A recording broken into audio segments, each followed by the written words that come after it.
Hey everyone! This is actually my third attempt making this video. The first time I actually had some audio issues and the audio wasn't registering very well. The second, my camera suddenly got low bat and then it completely died and I lost all my footage. So, take 3, I guess.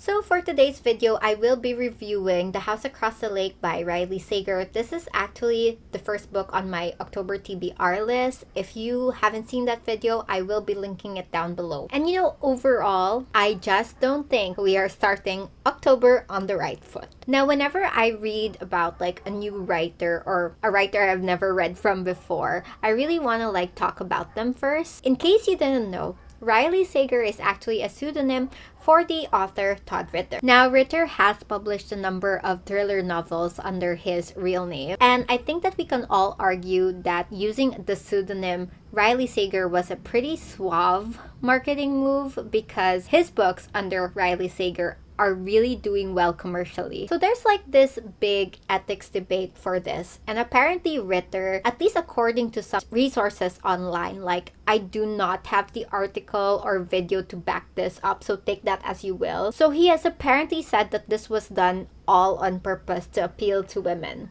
And it was probably at the advice of his publisher as well, and it kind of worked. He's pretty popular. And overall, for his releases, the book community has really embraced them, but that doesn't mean that it hasn't come without any controversies or polarizing reviews. And the whole Todd Ritter Riley Sager fiasco is one big rabbit hole that you can just dive into, and luckily I just pulled myself out because I just wanted to read the book, to be honest. But if you were to personally ask me what's my opinion on the whole thing, I think it's really unnecessary for Todd Ritter to use a female sounding pseudonym, because if you look at the works of Christopher Pike, Stephen King, and even in modern times Grady Hendrix, they have written women-led thrillers and they didn't need to change their gender or anything. It's misleading, yes, and to some point it's even a little bit sleazy. But anyway, let's jump to the book. So The House Across the Lake really has this girl on the train vibes. Our main character is Casey, and she has been sent by her mother to live in this house across the lake. Oh, take 2. So Casey is this theater actress who comes from this apparently wealthy family because her mother was an actress as well, and she had been sent to live in her mother's property somewhere in Vermont. So the house is actually situated near this lake called Lake Green. So Casey comes with a lot of baggage. She is reeling from the loss of her husband who drowned in Lake Green, and she just spends her days drowning herself in alcohol. Now, living across the lake is Tom and Catherine Royce. She is apparently this big shot model, and he is some tech hotshot who made this Tinder-like or dating app.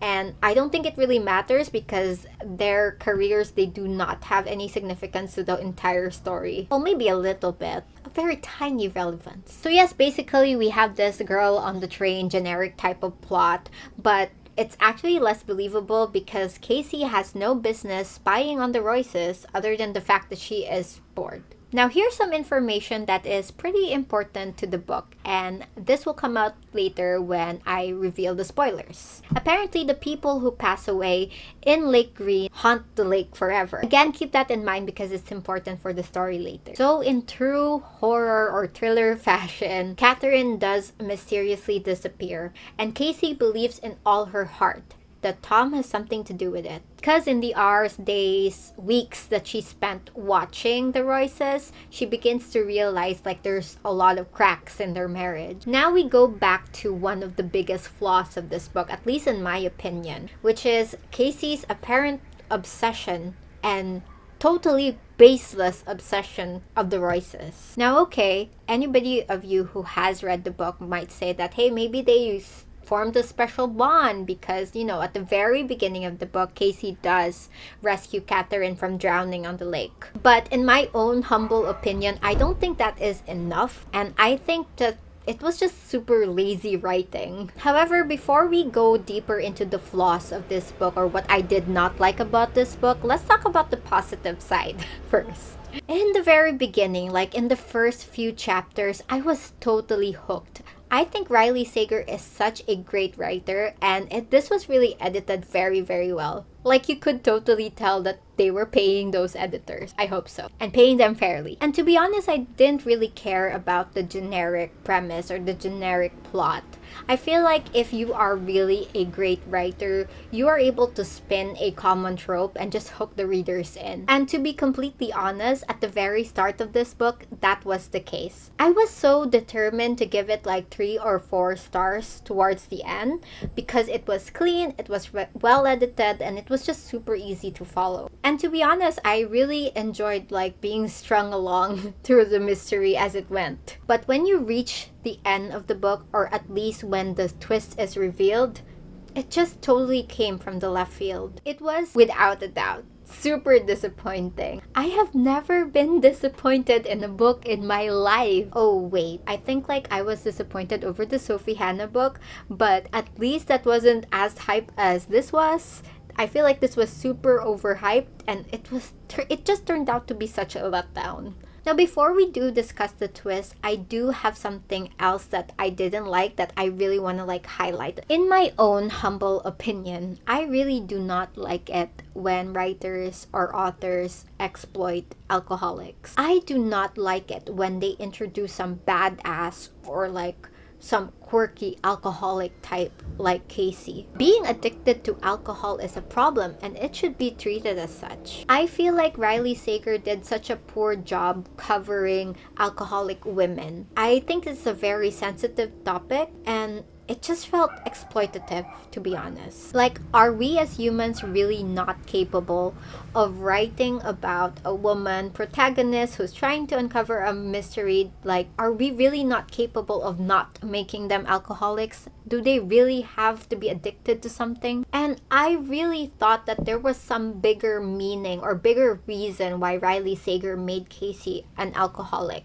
Like, was this used as a device to make it the entire situation a total misunderstanding, and Casey was just not seeing the right perpetrator through her binoculars because she was like she had like blurred vision from the alcohol, or was she like totally drunk when she was spying on the Royces, so that made her testimony totally unreliable? But no, that's not it. There was really no solid reason for Casey to keep drinking or to frame her character as an alcoholic. It played no significance to the bigger story. When will authors realize that this is not a personality trait? So let's go to the twist.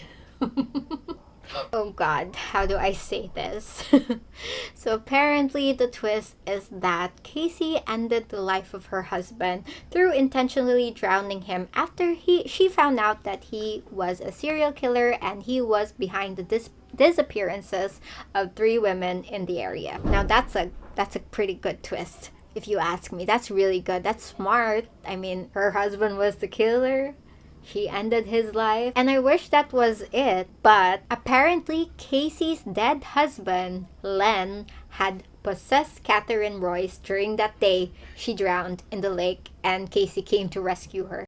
Hello everyone, I forgot to add, but basically, Tom had then hidden Catherine after she began to act erratically, explaining her disappearance. I don't know. This was my first Riley Sager book, and it just ended up not being good. I'm sorry. I mean, it was okay up to this point. I don't know if Riley Sager wanted like a Twilight Zone or Alfred Hitchcock type of twist, but it's really not giving.